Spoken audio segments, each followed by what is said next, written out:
Dear friends, hello everyone. Welcome to this channel, and in this video, I will tell you and also show you 2 ways how you can disable voicemail on your iPhone.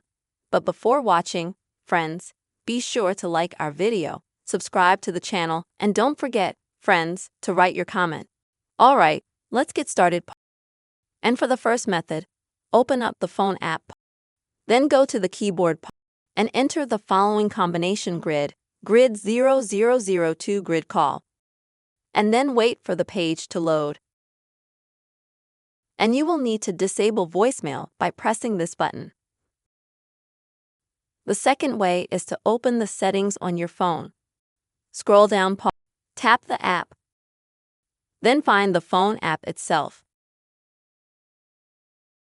Scroll down and find call forwarding.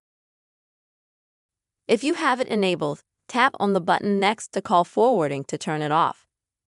These are the very quick and easy methods to disable voicemail on iPhone. I really hope you found the video useful. Don't forget to subscribe to the channel and make sure to give it a like. See you soon, friends.